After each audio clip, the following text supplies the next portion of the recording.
Hi. Hey, hola, what's cracking? All right, welcome back this week, you guys. I'm Beata for Beata in Bloom, and today I have a special guest, my sister Kandis. Yes.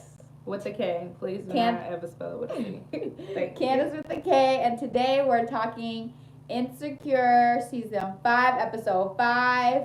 Not individual. What is the episode called again? I just had this. Oh, I could tell you worse. Oh my god. It's skipping my head. I don't know why. Like, it's skipping my head. Anyways, it's season 5, episode 5, and let's just dive into it. So, kind of overall, we saw a bunch of Molly and Issa about friendship and Molly going through a lot and, just how they were able to navigate that space between them two. And then, now you sucking on the straw like that. And then also Nathan and Issa. And then that last scene that was woofed. So, just impressions, just over the top of like things that you want to cover or you have thoughts on in the episode. So, what can you tell us, ma'am? So, like, I guess my favorite part was... of the episode is when... Ooh, I look shiny. Issa and her guy, which they are definitely forcing... Her guy. That's her boyfriend, according to him. Because her mama, I know her mama name on the game, but I forgot her name. I know it's Tasha from the game, but baby, do y'all know her name? Anybody? Girl. What is the mama name? It's okay. I don't know, but her mama. He said that's his girlfriend. I heard that, but you know when you're put in a compromised situation where you feel like you have to say a certain thing. No. Because so I don't know, like you were saying, for me I still question the compatibility of I'm not feeling chemistry and I don't see how they're good for each other. Like they're cool people and they care for each other. However, I'm just not sensing like a real deep connection that's worth, but I don't know. She says she loved him. Do you believe, okay, first of all, do you believe her that when she blurted out, was like, see, this is why I love you? It almost seems kind of like a conversational thing to say, just like, I like you. You know what I mean? I believe the love that Issa was saying, and I feel like she called herself after she said it was, I love you because you are able to be here and support me in supporting my friend when her family is going and just like actually helping me. But what kind of love is that? Dog. That sounds like a no, but I'm saying a friend. I think she was saying it as like, when your friend cool, just got you like, man, I really love you and I appreciate it. I feel like it will never be the Lawrence love.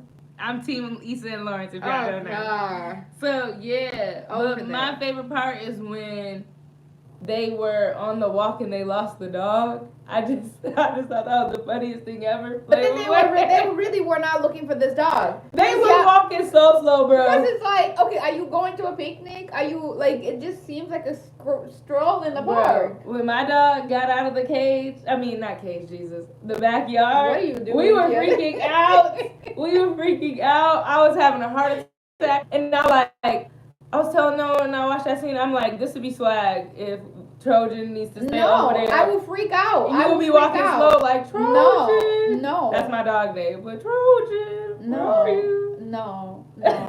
Anyways, no. So I don't know. Again, I'm just trying to figure it out. It just felt awkward of like, and then he like kissed her after that. He didn't answer. Which I applaud. Because I don't love him. I hate her. No, but the thing is, I applauded him for now forcing it and saying, I love you too, and making it a bigger moment than it has to be. Because I don't know. I just don't. I'm not feeling what is being felt.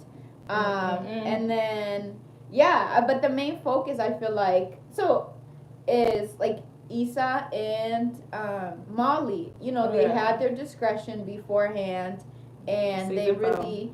And they were kind of in a bad place, but now they're kind of working to rebuild and seeing Molly's situation, which, man, I felt it. The part that I felt for is like, hey, Nene, hey, girl, thank you for tuning in. Okay, day one supporter. But I like how she brought up the fact that I feel like you guys kind of keep information from me and the family until you need me. You know what I mean? Like you need me for. But as the parents are doing that, not the siblings and the aunties. I feel like the parents and the siblings, because some of them probably knew in the house At least the dad knew that. Yeah, the dad knew. Not the auntie. The auntie didn't know. And I feel like every family needs that auntie of like, she trying to be serious, annoying, but she annoying, because in times like that, I feel like when you do have a little annoying auntie and having her friends on the prayer line for your family, it gets like in the kid. Well, for us, we will laugh being young, like, this is goofy, like, you funny, but thank you for, because you always need somebody like that to like draw attention away from what's really going on. I get it, to diffuse the situation a little bit. Thank you. I try to look pretty like y'all. Okay. This is makeup done by Target. Not Target. Target. Stop it. We're not advertising Target. Shirt made by me. Okay. What else? Okay, so, can we rewind just a little bit? Okay. Which part? Remember, y'all, when they went to the hospital or whatever, and the doctor came out and was like, "There's nothing else we can do." I'm like, "Damn! Like, what happened?" Like, that was fine 2 episodes ago. And then they had a nerve to not have the right family. I'm like, damn. Wait a minute. So I saw on Twitter, is like one of the writers of the show, that actually happened to them. That happened to somebody. Bro. That they, in the black community, it happened. I'm like, how you gonna tell me this is my family and like scare me like that? No, because look, like, as soon as the other family came up, it was the one daughter, it was the auntie, and it was the sons. I get it. And then it was the daddy. So it was just of how I felt like that scene needed to be there, because it shows America how black people are treated in the hospital, in the medical field. They don't care. They're gonna go up to you, not even say, we're looking for that's big news to share. The Williams family or the Wilson family, please stand up. They didn't even do that. They didn't say the parent name. They just said, "Come, your mother is ready for you." Exactly. Say your goodbye. So it's the notation of that, and then you just saying it right here in front of everybody. You don't have the decency to pull us to a room like, "Hey, can we come to the room so we can discuss this first?" Yeah. I really thought that people needed to see that as well. Another thing that I really wanted to bring up is the fact that Molly was going through so much and dealing with so much with family, but like needing to be like that backbone where in every capacity of her life, like her people at work were calling her like, "Hey, this thing is due." And they're like, "Are you gonna be able to do it?" And instead of like being realistic and being like, "Hey, I have a lot going on. You know, maybe I can delegate it with someone else." I felt like she still felt the pressure of like, I still gotta show up. I can't let loose. Like, we can never just be like, "Hey, maybe this is affecting my workload. I need to like lean back a little bit and just give myself a little grace." Like she set the standards high so much for herself. I feel like, is it self-imposed, or is it because she feels like society insists that she like performs at that high caliber to maintain like her position? So I feel like that's almost like a it is a little bit imposed, but it's also society as a whole. Like, I feel like they really don't give us leniency to be able to be like, "Hey, mentally I'm going through it, or I'm just doing something else. I'm lacking in certain parts of my life, and my work is going to be affected whether you like it or not." That's the reality. You know what I mean? I think she was putting on not the persona, I don't want to say that word, but she was putting up the go hard, black queen, black woman. Yeah. I'm an independent woman. I don't need no help. Yeah. And I feel like Molly has shown that over seasons that she is that independent black woman. Yeah. And when it's times like this, that's why I enjoyed seeing Issa come in and be like, "Babe, you were wearing a dress looking like you just left the club. Let's switch outfits." Yeah. I thought that was dope. Yeah. And I really enjoyed that she was like, "Oh, let me go get you an outfit. You can wear mine." Yeah. And stuff like that, because, you know, people need that. When you know that your friend is an independent queen, you need to be like, "I don't care. Give me your keys. I'm going to get you a change of outfit." Don't say what they are saying. Yeah. And then I do like that the doctor was like, "Do you want me to tell the rest of the family, or you got it?" I do like seeing that scene of them showing her say, "No, I can tell it." And then when her family came, she wasn't able to tell it.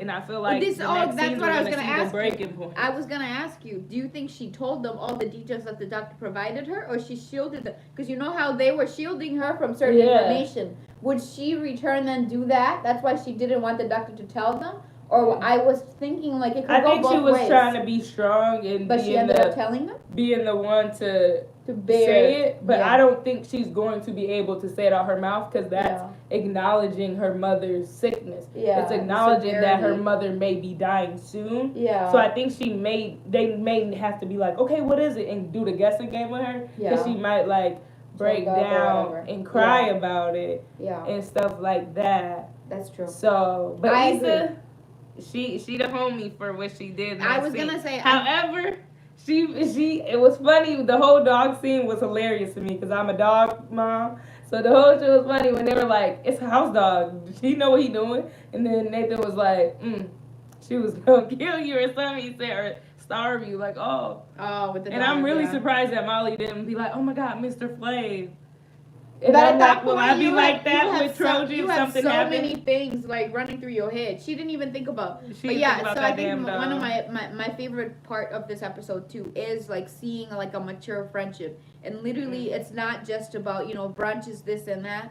When it comes down to it, those grown and actually like healthy relationships, your your people, your friends, you know their trigger points, and like you said, in situations like that, how she reacts, that everyone's gonna lean on her. And I like how she was very direct when she went there's like, what can I do for you? How can I help you? What do you need? Do you need anything from me? And then and then she kind of took it upon herself, like, yes, first of all, let's change, because girl, I know that's one thing. Let me check on your house. I got you the rest of it, and I'll come back. I'll get you a coffee. So basically, because Molly was making sure that everybody was okay in her family and everything, but she needed someone, at least one person, to be.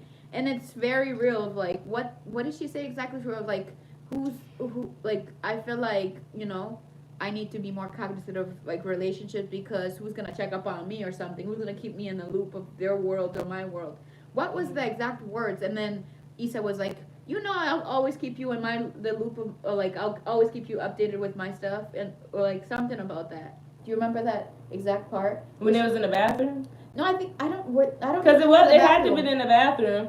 It was when they were sitting. When they were sitting, she was saying like, "Oh my God, my mom is dying. She wanted grandkids. She wanted me to be married and stuff like that." And then that's when Issa was saying that, hey, you live in a nice ass, sky high ass apartment. Nice job. Paying your bills, nice car. You got a dog, nice job. You got a degree. You got a lot of stuff going for you. Don't think because you weren't able to give your mom the things that she wanted for you and her to have together, as in the grandkids, doesn't mean your mom wasn't proud of you. You know what I mean? Exactly. So I like how she said that, because it's not even a time for you to think like that right now. That's true. It's trying to give your mom the energy that you have for her, and just do that and be there for your daddy. Molly was worried about the estate. Like, I get it, when your parents got homes and shit that they own, you are worried about their estate. But just like you told the nurse, like, my dad won't be able to handle everything, let me do that. At this moment, F the estate. Just be there for your daddy. Yeah. And do that some other time. I didn't think that was the time or the place to be like, oh my God, the estate. But I think she honestly, she seems like a Capricorn. I'm not gonna lie. We're always like planning and thinking of worst case scenario and like how we can mitigate the situation. So for her, she's like thinking, hey, to alleviate the pain, if worst comes to worst, of course, girl. If worst comes to worst, I want to ensure that, of course, to be honest, she seems like the most financially sound one in the family and all of that, that she takes care of that. So she wants to know that, hey, is the situation set up right? Like, I mean, it's hard to talk about, and I think just black families, or just, people who don't have as much wealth, we tend to not be planning financially about, wills and all of that stuff as much, just because we feel like we don't have property. But the truth is, like, having even a little bit of that planning, it's going to alleviate that burden from these people mourning when it comes to that type of situation. So yes, maybe that isn't the ideal situation, but I think she's just kind of panicking and is going on autopilot. Shut up and checking yourself out. Right? I was like, I know your ass is just looking at yourself like, oh, I look good. It's the lighting for me. But yeah, so friendships and just dealing with trauma and how to be there for your people, like actively be there, was so key. And I thought that was a great highlight for this episode. And then the last part before we close out is obviously the last scene. I wasn't done. Oh, which part? No, I was gonna say of like the last scene. Or did you have anything else to say aside from the last scene? Girl, we gotta go all the way back to the beginning when they woke up in the bed. That awkwardness of like, oh, when you and your man wake up, and I guess because they just sleeping over like they just were. I just feel like about? Nathan and Issa, when they woke up, I forgot about the Molly. Like, she was like, say my name. I was like, oh, wow, where's Noah? Come on. But anyway, we're too shy for that. We're too shy for that. We don't know what that is. For the fellas, watch the episode. You know, if you know, you know. Okay, they was doing it. Yes. And Kandis is implying something, but I don't know about doing it. But I'm saying the Nathan and Issa, when they woke up, of like, oh, what are you doing? He's like, oh, I'm just, that whole awkward situation. I was just made it awkward. And you know Issa is already awkward, but they were just, because y'all, she was never that awkward with But Lawrence. how are you taking it slow and people is sleeping over? That's what I'm saying. Like, so it doesn't make sense, and then you blurt out that you love him. Honey. Because he found Linda, listen. Flavor found Charles. Listen, Linda, listen. Like, connect. But Nathan, this episode was hitting some points. He hit a point about, my daddy said if somebody ever in school or wherever mess with me, then, and if I don't get them back or whatever, then I'm going to come home and I'm going to get it worse. I think as a black community, we need to stop telling our kids that. Because I feel like it's giving them a notation of like, if something did happen to them and they were at the loss, then they're going to get in trouble for being at the loss. So I think like we should move away from them. Exactly. Like, if you get your butt whooped, you finna come home and get your butt whooped. For what?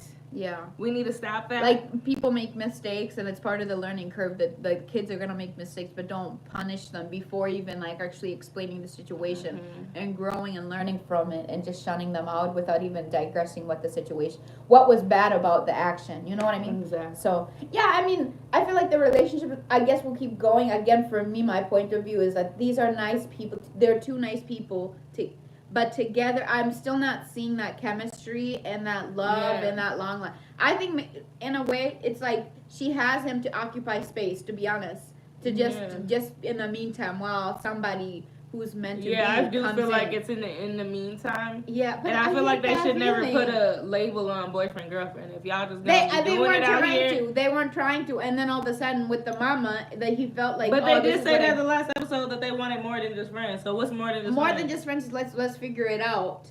They didn't be clear. But they kissed. They kissed. But you can't just go from more than just friends to be like, oh, we're exclusive. I don't know. I just feel like there should be a process of getting to know each other and being like, hey, let's really think about like what we're wanting. They both did not care because Issa didn't. When she hung up with the phone with Mama Tasha, she didn't say nothing. Yeah. And we need to see Issa brother, anyways. And where's Daniel? Okay. Daniel. I mean, I applaud Daniel, but Daniel is an ex, girl. We know he's not even an ex. Was they in a relationship? No, she was just sleeping on his couch. Well, I mean, she got kicked out by Lawrence. Exactly. Lawrence. So let's just finish it up because it's 18 minutes or whatever. The last scene, because there was so much. Obviously, there was a lot of people on Twitter, to be honest, kept saying, you know, of the whole episode with Issa and Nathan, as much as they spent time with each other and said words, there was more unspoken than that last scene between Lawrence and Issa and chemistry than the whole time with Nathan. And I was like, nobody's lying there to me. Like, there's a lot of truth there. Like, that expression, like, what did you think was gonna happen? Do you think Issa should have gone up to him? Did you think that she was waiting for Lawrence to come after her to be like, you know, like around the hall? Because you know how she kind of paused after she walked past, and then she just like was taking a deep breath. I was curious to seeing of like, was she just doing that to decompress, or was she kind of waiting for him to turn around the corner and say something and have an actual interaction instead of him going into the office with his baby and baby mama? If I'm Issa and that's Lawrence with his baby mama, hell to the no, I'm not walking up to you and your baby mama. You know why? Because obviously I'm the one who broke up with you, and I already know your baby mama gonna feel some type of way about me. That's why I don't deal with people with no kids. And secondly, Lawrence, if he still wanted Issa, I would have said, hold on to the baby mama. and went to go to Issa and be like, "Oh, what's up, Issa?" But he's realizing the situation too. Even because the truth is, like, it seems like they both at least he didn't try hard enough for me to stay with Issa. But for me, it's when he picked him up from the airport the first episode. For me, it's like you should know it's her choice to make. I understand that, but he could have showed her like, I'm in this. What we did was before you. I'm glad he didn't do that, because sis would have probably been like confusion even more, and I didn't like that. I just like that she just removed herself from the situation and kept it as that way. Again, I stand firm that I'm not really a big fan of Issa and Lawrence either. I just want a new love for her. I want a new love for her. Nobody in the past, nobody with baggage. I just want a fine guy, just more established than her. And Lawrence. Nah, he got baggage. He got a whole house. He got a baby bag. That's not baggage. That's baggage and a baby mama. You just said you couldn't do it yourself. So what are you talking about? do it, not me. So why would you put that on her? Issa, you know she's already unstable. Please. Let our girl thrive. But if him and Issa together, he can spend more time with his kid, because then he gonna be in the city. I just don't want that for her. No, girl, no. I'm trying to help. So that's my closing remark. I can't wait to see. I think I'm more, to be honest, I'm more interested in like the friendships and the dynamic. So now that we're halfway, what is your?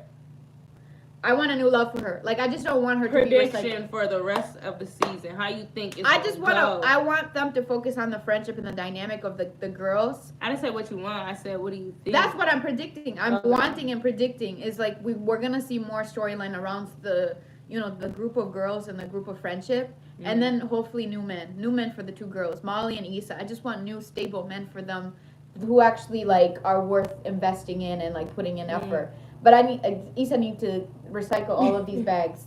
For me, I hope Molly don't find another. You don't want her to find. Y'all know what word I want to say, but I can't because we're into. Y'all know I don't want her to find another man. No, you know why? Because since day one, it's not working out. She needs to work on herself. She needs to go to therapy. She has not worked on herself. What season has she worked on herself without? She's realizing. I feel like you don't necessarily have to lock yourself to be able to learn. But when she cut her hair, I was like, oh, we finna get a new Molly, new attitude, everything. I feel like it changed a little bit, and now she's just doing what she said she wasn't gonna do. It's not giving what's supposed to give. I think she's a Capricorn, because I don't understand y'all. Okay. However, shots fired. My predictions is this. I feel like Issa is going to eventually talk to Lawrence, since I want them to go so hard and be together. I think that the real Issa in real life is not going to give that to me. And she's really going to make her and Nathan work. Oh, that's just a mediocre love. That's what it's giving, a mediocre love. Like, why are you settling? Yeah, and if they don't work out, my second prediction is that Molly and Issa are just going to grind harder together. And maybe Molly will be the lawyer of... on a block, we hot the block, whatever it is. Yeah. For the block. Okay. For Kelly, she may really die in the show, for real. I think the next episode is about Kelly, or at least she's directing it. So I don't know. I don't think she's dying. Like they're gonna kill her off on. I don't think she's dying. Oh, Noah said he does not think so. I don't think what so. What do you not think so about Kelly? I think she's gonna get a spinoff, because there's been a lot of buzz about her, so I think that's why they're giving her more like camera time and more episodes this season. I think Amanda Seales, the AKA Ski, is gonna have another baby, or why leave not? Her man, one or the other. Leave her man. They're in love. I feel like they are in love, but I just feel like they're gonna have to end season 5 with a bang and just destroy everything. I think Issa is whoever she's gonna end up with. They're gonna do like a quick little marriage, like a eloping. I could see someone eloping. And that's what I'm thinking, Nathan. Oh, Noah said all of it. Stop the cat. But yeah, so those are our predictions, and those are our thoughts for episode 5, season 5 again. And surviving. Okay, now I remember it. Are y'all surviving? Barely. But thank you, Kandis, our special guest. It's a pleasure having you and your opinions. So thank you guys for tuning in too. Take care, and I'll be back next week with the next episode. Mwah. So long. Good night, y'all. Woo!